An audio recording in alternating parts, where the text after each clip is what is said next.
Hi friends, ఈ రోజు మనం ఈ వీడియోలో 23 అనే మూవీ గురించి మాట్లాడుకుందాం. ఈ మూవీని నిజంగా జరిగిన కొన్ని యథార్థ సంఘటనల్ని బేస్డ్ గా తీసుకుని మన ముందుకు తీసుకొచ్చారు. మెయిన్ గా చెప్పాలంటే 90s లో చుండూరు అనే గ్రామంలో అగ్రవర్ణాలకు అణగారిన వర్గాలకు మధ్యన జరిగిన గొడవలను, చుండూరులో జరిగిన ఆ ఘటన, చెలగూరుపేటలో జరిగిన బస్సు దగ్ధం, జూబ్లీ హిల్స్ లో బాంబ్ బ్లాస్టింగ్, ఈ మూడు ఘటనల చుట్టూయే ఈ సినిమా తిరుగుతూ ఉంటుంది. ఈ మూవీలో హీరో క్యారెక్టర్ కి చాలా డెప్త్ ఉంటుంది. హీరోతో పోల్చుకుంటే heroine and hero friend acting చాలా బాగా చేశారు. ఈ మూవీలో డైరెక్టర్ మనకి చెప్పాలనుకున్న విషయం ఏంటంటే, బాగా డబ్బున్నోడు ఏదైనా క్రైమ్ చేశాడంటే అలాంటి వాళ్ళు ఆ క్రైమ్ నుంచి ఎంత ఈజీగా బయటకు వచ్చేస్తారు, పొలిటికల్ ఇన్ఫ్లుయెన్స్ వాడైనా డబ్బు వాడైనా అనేది చూపిస్తాడు.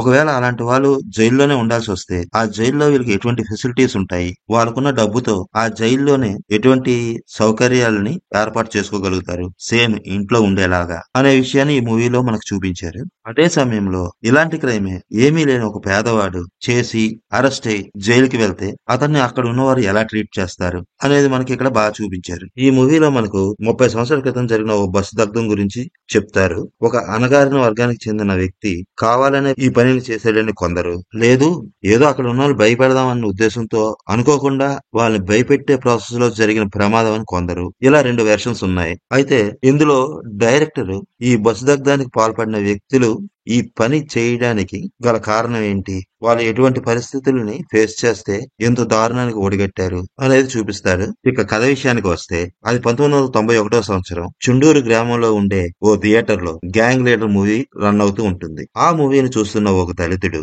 చూసుకోకుండా ఓ పెద్దింటి అమ్మాయి కాలు తొక్కేస్తాడు. వెంటనే ఆమెకు సారీ కూడా చెప్తాడు. కానీ అక్కడున్న అగ్ర కులాలకు చెందిన కొందరు యువకులు అతన్ని క్షమించరు, తీవ్రంగా కొడతారు. అంతేకాకుండా అతని పైన కేసు కూడా పెడతారు.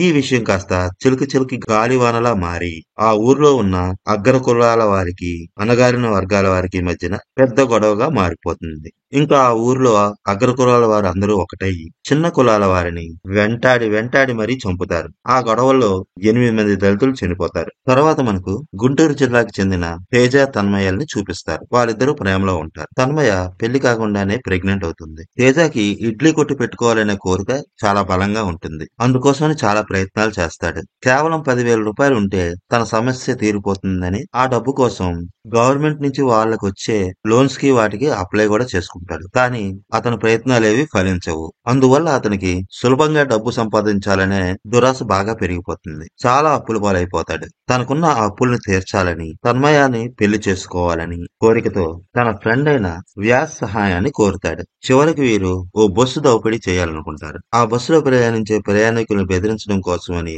వాళ్ళతో పాటు పెట్రోల్ కూడా తీసుకెళ్తారు. ఇక్కడ వీళ్ళు ఒకలా ఆలోచిస్తే అక్కడ పరిస్థితులు వేరే విధంగా మారిపోతాయి. ఆ బస్సు దగ్ధమైపోతుంది. అందులో 23 మంది ప్రాణాలు పోతాయి. ఈ కేసులో వీళ్ళకి మరణశిక్ష కూడా పడుతుంది. ఈ బస్సులో సజీవ దహనం అయిపోయిన ఆ 23 మంది ప్రాణాలకు సంబంధించిందిగానే ఈ మూవీకి 23 అనే టైటిల్ వచ్చిందని నేను అనుకుంటున్నాను. రాజకీయంగా పలుకుబడి ఉండి డబ్బున్న వారికి దొరికే న్యాయం, పేదల విషయంలో ఎటువంటి న్యాయం లభిస్తుందో ఈ 23 మూవీలో బస్సు దహనం కేసులో వారికి ఒక రకంగా న్యాయం జరిగితే, చుండూరు ఘటనలో 8 మందిని చంపిన అగ్ర కులాల వారికి అందిన న్యాయం ఏ విధంగా ఉంది, జూబ్లీ హిల్స్ కార్ బాంబు నిందితుల విషయంలో జరిగిన న్యాయం ఎటువంటిది, కోర్టుల్లోనే కాదు ప్రభుత్వాల వ్యవహార శైలిని కూడా ఈ మూవీలో డైరెక్టర్ క్వశ్చన్ చేస్తున్నాడు. ఫస్ట్ హాఫ్ లో చనిపోయిన వారికి పోస్ట్ మార్టం చేయడానికి వచ్చిన డాక్టర్ సీన్ హైలైట్ అయితే, సెకండ్ హాఫ్ లో ఝాన్సీ అనే క్యారెక్టర్ లీడ్ తీసుకుంది. ఓవరాల్ గా చెప్పాలంటే ఈ మూవీ నాకు నచ్చింది.